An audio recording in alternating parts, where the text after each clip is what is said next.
Hi అండి, అందరికీ నమస్తే. ఈరోజు మనం బెండకాయ ఫ్రై తయారు చేసుకుందాము. మనం ఎప్పుడు చేసుకునే విధంగా కాకుండా ఈసారి కొంచెం కొత్తగా వెరైటీగా చేసుకుందాము.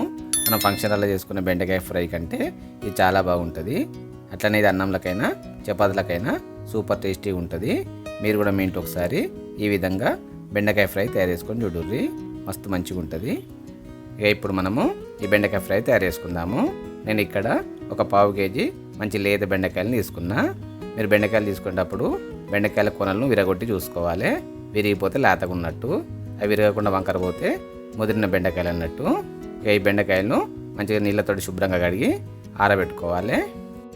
ఇక ఇప్పుడు ఒక మిక్సర్ గ్రైండర్లో కొన్ని ఎండు కొబ్బరి ముక్కలు, ఒక 2-3 చెంచాల వేంపుకొని పొట్టు తీసిన పల్లీలు, 4-5 పచ్చిమిరపకాయ ముక్కలు, 10-12 వెల్లిపాయలు, చిన్న కట్ తీసుకున్న కొన్ని అల్లం ముక్కలు, సగం చెంచాడు సోంపు, సగం చెంచాడు జీలకర్ర, కొన్ని కరివేపాకులు వేసుకొని వీటన్నిటిని కొంచెం గరకగా గ్రైండ్ పట్టుకొని పక్కకు పెట్టుకోవాలి.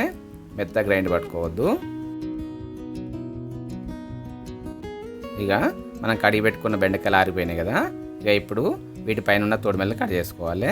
కట్ చేసుకున్నాక బెండకాయలను మరి చిన్నగా కాకుండా మరి పెద్దగా కాకుండా వీడియోలో చూపించినట్లు మామూలు సైజులో కట్ చేసుకోవాలి.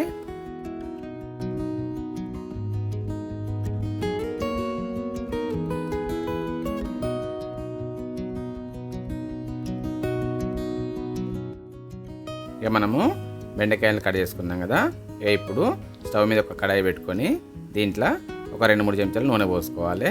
నూనె పోసుకున్నాక ఈ నూనె మొత్తం కడాయి అయ్యేటట్టు కడాయిని కలుపుకొని ఇప్పుడు దీంట్లో మనం గ్రైండ్ పట్టుకున్న పొడి ఉంది కదా, దాన్ని వేసుకోవాలి. ఈ పొడి వేసుకొని స్టవ్ మంట మామూలుగా పెట్టుకొని 1 నిమిషం పాటు ఈ పొడిని నూనెలో వేగనియాలి. ఇక మనం గ్రైండ్ పట్టుకున్న పొడి నూనెలో వేగినాక ఇప్పుడు దీంట్లో సగం చెంచాడు ఉప్పు, 1 చెంచాన్నర కారం వేసుకొని తక్కువ మంట మీదనే మళ్ళీ 1 నిమిషం పాటు వేగనియాలి.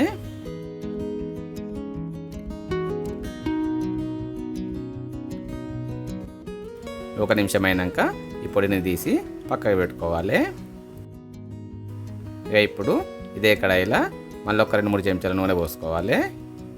నూనె కొంచెం వేడైనాక మనం కట్ చేసుకున్న బెండకాయ ముక్కలను ఈ కడాయిలో వేసుకొని స్టవ్ మంట మామూలుగా పెట్టుకొని మామూలు మంట మీద ఒక 2-3 నిమిషాల పాటు ఈ బెండకాయను వేగనియాలి. ఈ బెండకాయ కొంచెం వేగినాక సగం చెంచాడు ఉప్పు, పావు చెంచాడు పసుపు వేసుకొని మళ్ళీ 1 నిమిషం పాటు వేపుకోవాలి. 1 నిమిషం వేపుకున్నాక దీని మీద మూత పెట్టుకొని తక్కువ మంట మీద ఈ బెండకాయలో ఉన్న పచ్చిదనం పోయి బెండకాయలు కొంచెం దగ్గరకు వచ్చేదాకా మూత పెట్టి నూనెలో వేగనియాలి. ఇక 5 నిమిషాలు అయినాక బెండకాయల మీద ఉన్న మూత తీసి ఒకసారి ఈ బెండకాయలన్నింటినీ కలుపుకోవాలి. చూసిరు కదా, మనకు బెండకాయలు నూనెలో వేగి దానిలో ఉన్న పచ్చిదనం పోయి కొంచెం దగ్గరికి వచ్చినాయి. ఇక ఇప్పుడు దీంట్లో కొంచెం నిమ్మరసం కూడా పిండుకోవాలి. నిమ్మరసం పిండుకొని మళ్ళీ ఒకసారి అన్నింటినీ కలుపుకోవాలి. ఒకవేళ మీకు బెండకాయల పచ్చిదనం అట్నే ఉంటే ఇంకా కొద్దిసేపు మూత పెట్టి వేపుకోర్రి. అన్నింటినీ కలుపుకున్నాక మనం ఇంతకుముందు వేపుకున్న పొడి వేసుకోవాలి. అట్లనే కొంచెం కొత్తిమీర కూడా వేసుకొని అన్నిటిని ఒకసారి కలుపుకొని తక్కువ మంట మీద ఒక 2-3 నిమిషాల పాటు వీటన్నిటిని వేగనియాలి. 2-3 నిమిషాలు అయినాక స్టవ్ బంద్ చేసి కడాయిని దించి పక్కకు పెట్టుకోవాలి. ఇంతే, మనకు మంచి రుచికరమైన బెండకాయ వేపుడు తయారైపోయింది. చూసిరు కదా బెండకాయ వేపుడు ఎంత మంచిగా ఉందో. మనం ఫంక్షన్లలో తినే బెండకాయ కంటే కూడా ఈ బెండకాయ వేపుడు చాలా బాగుంటుంది. అట్లనే ఈ బెండకాయ వేపుడు అన్నంలకైనా చపాతీలకు కూడా చాలా బాగుంటుంది. మీరు కూడా మీ ఇంట్లో ఒకసారి ఈ విధంగా బెండకాయ వేపుడు తయారు చేసుకొని చూడుర్రి, చాలా బాగుంటుంది.